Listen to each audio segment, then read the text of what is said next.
kahe balaja awayagi machulahuk.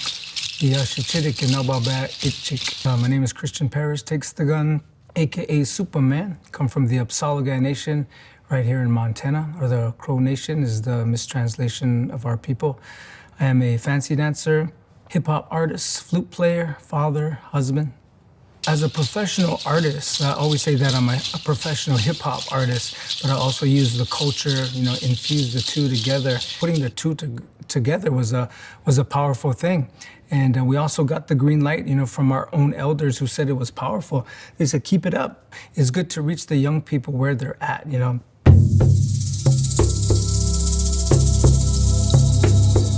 A lot of our kids and a lot of our people do vape and smoke. Especially around here on the res, there's a lot of that negativity, and it's really pressured from the things that come from around us. I see the impact of vaping, amongst our communities as, a total negative thing.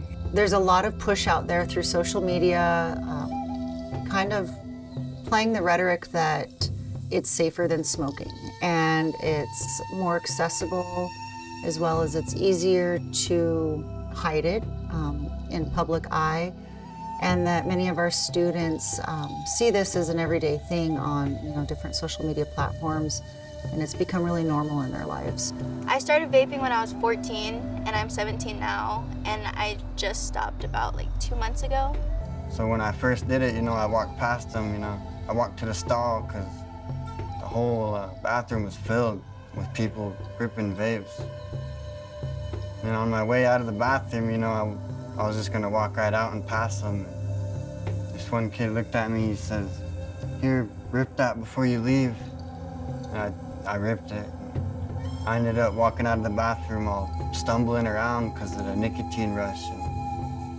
And it felt good at the time, I liked it, and addictions, I think that people on average would be actually more shocked to know the number of students that are vaping and at what age they're starting and how young they're starting. I think big tobacco, the commercial tobacco companies are targeting our communities because we know that tobacco is sacred, to our people. It's something that we've used. It's something that is important in our spirituality. And so for them to come through and, use their same old tactics with reaching, the young people and trying to influence them in that way to put more money in their pockets, it's just the old song and dance. There's a lot of normalizing of vaping on social media.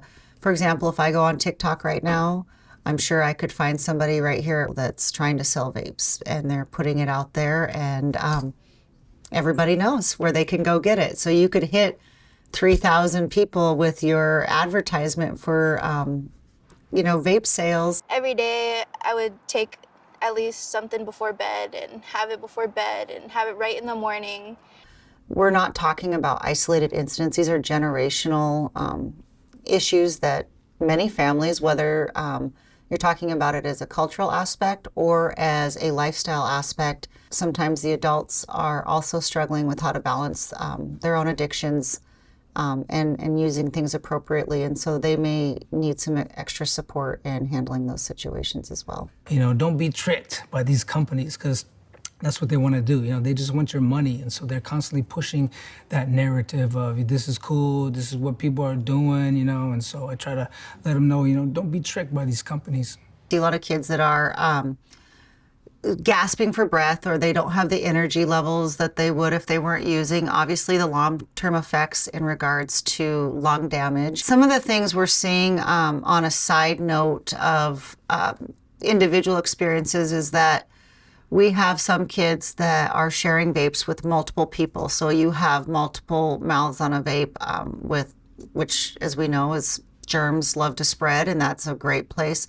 We also have a lot of chemicals that are in vapes that we've had individual students have very different reactions to in regards to taking, a couple hits off somebody's vape, and next thing you know, we have somebody that's, physically ill. We've had students that have gotten sick to the point where we've had to take them to the hospital.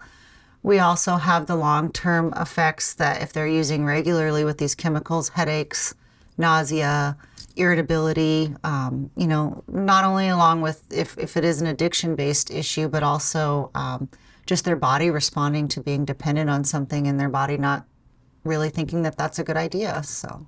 And it's very dangerous to your body, and not only to your body, but to yourself and the people around you. It takes a toll on your life, regardless if it's just nicotine or not.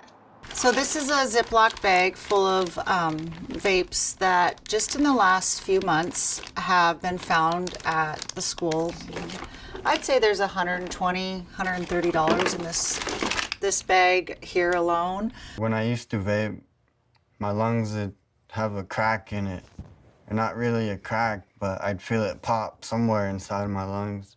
We always share with the young people is that you got to find your own strengths. You got to find your positive strengths, whether that's beading, singing, dancing, participating in your spirituality. Those are the strengths that help you stay healthy when it comes to dealing with the outside world or, vaping or other negative influences. When I stopped vaping, I would call this hotline, which is called My Life, My Quit, and they would ask a bunch of questions, talk to me, and get my mind off of it, and I was able to get through it with their help. Well, I'd rub my hands together to, because when you rub your hands together, there's a connection there, so, I put that connection into not thinking about it.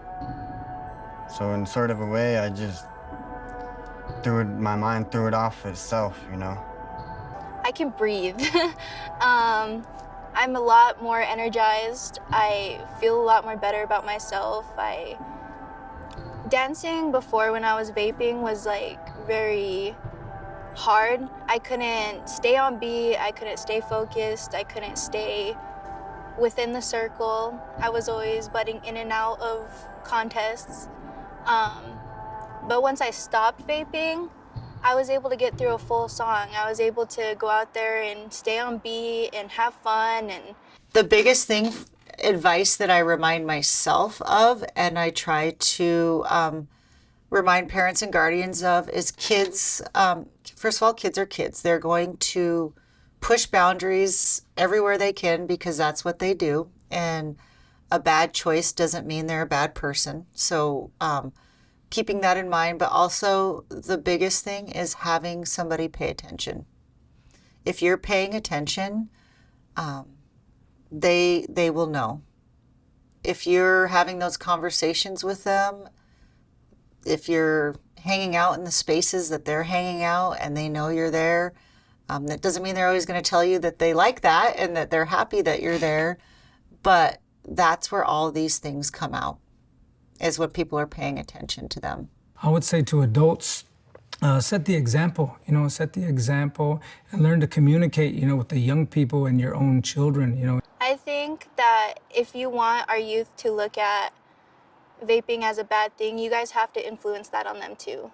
You guys have to be there for your kids as much as they're trying to be there for you. Kids are easily influenced by the things that they grow up and they see.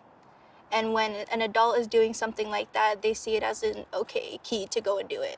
I want to give a shout out to Joe and Karis. I know they were, struggling with vaping, but then also came with the realization of how whack it was, and they started going against it and dancing, and they realized that it wasn't the way to go. And so I want to give a shout out to them guys, man. Keep it up. You guys are role models. You guys are leaders, and that's what we need in our communities.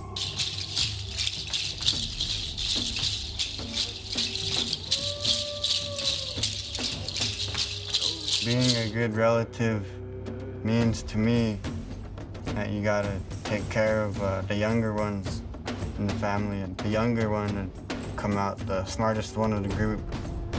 I thought about my people, and I thought about my ancestors and what they would think and how I'm living their life, because I'm living for my people. I'm dancing for my people.